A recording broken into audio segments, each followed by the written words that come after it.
Excuse me. All right, guys, welcome back. Video number 4 here.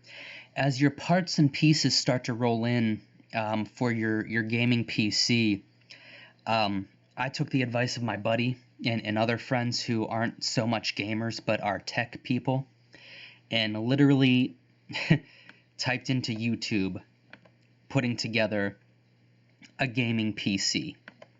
And as you can see, just like almost every subject on YouTube nowadays, there's no shortage of videos. They're all roughly about 20 minutes long. This one's an hour long.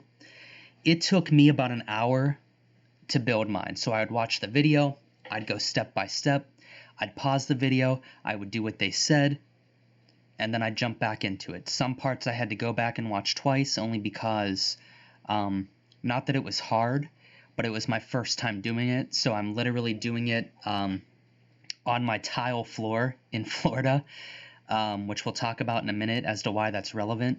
And my hands were shaking just because I'd never built a computer before. The last thing I wanted to do was take parts that were anywhere from $30 to $300 and, I don't know, whatever, touch 2 wires together and burn them out because I'm not an electrician. It's not that big of a deal. I can speak from experience, like I've said many times throughout these 4 videos. You're not going to burn anything out, really. The parts are much tougher than people lead you to believe. But at the same time, if you're heavy-handed, I would not use that as a pass to go in there with a hammer.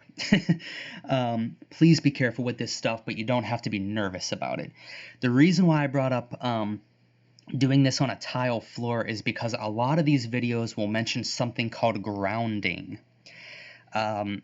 Without getting too deeply into it, because these videos will almost all touch on it, basically, you don't want to have your computer, your new parts, sitting on a carpeted floor, and you don't want to have socks on and have just, in an extreme example, run across the carpet and then go touch the metal parts. In a less extreme example, and probably more relevant and what you need to be careful of, don't walk across your carpet and then go to put this computer together on the carpet. Long story short, there's electricity, electrostatic, that, and because our bodies are electric and conductors of electricity, you can burn things out quickly and instantly. So you want to make sure that you're grounded, and for me, in the place that I was at that time, a tile floor without socks on was basically the easiest way that I could think to do this without putting myself in jeopardy. If I were to rebuild one today, I'd probably have shoes on, obviously with like rubber soles, and I'd probably either put it together standing on my kitchen floor and on my wooden coffee table or dining room table, wooden, key there, wooden, or just hunch over my kitchen floor for an hour like I've done in the past. Other people might say that's kind of extreme.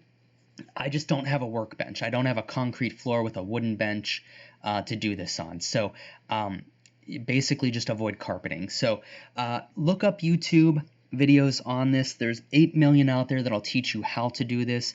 It's really not a big deal. Just take it slow, step by step. And I'll tell you, the biggest problem I had was installing Windows 10 on my computer, because I think just about everybody at this point in time has used their hands and a rinky-dink little Phillips head screwdriver to do things like put together a chair or a side table or a lamp, something from Walmart or IKEA. This really isn't much different than that. People look at a computer and think it's rocket science. It's putting pieces where they belong. That's it. The tricky part for me, and I think you'll probably find this too, was how the heck do you take a computer that has no operating system on it? How do you install an operating system on it? You take that for granted when you hit the power button on a computer. It just boots up.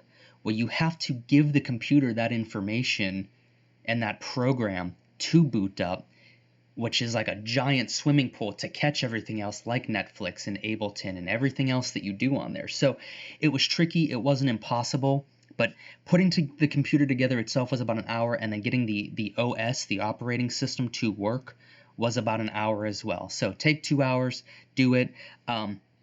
You know, the operating system part had me on Facebook asking friends.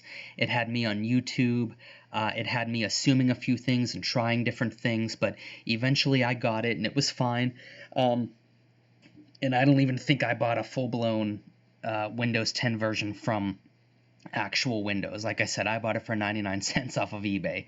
Probably something I shouldn't actually admit, but you can't prove it, so who cares? I think that's about it for this. Like I said, the OS is going to be tricky, but you'll get through it.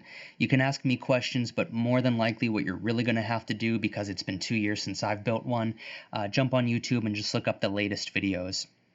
And you'll be just fine. It is frustrating with the OS. I will admit that. I was nervous and it was hard, but once it gets installed and you basically just make sure you meticulously go step by step, you'll be just fine. So get to building your computers, guys. Get to installing your OS. Once you install your OS, you pretty much jump online. You buy Ableton or you buy FL Studio, and you get to work on more than likely my 30-day power production course and start having some real fun. So, all right, guys, I'll see you in the next video.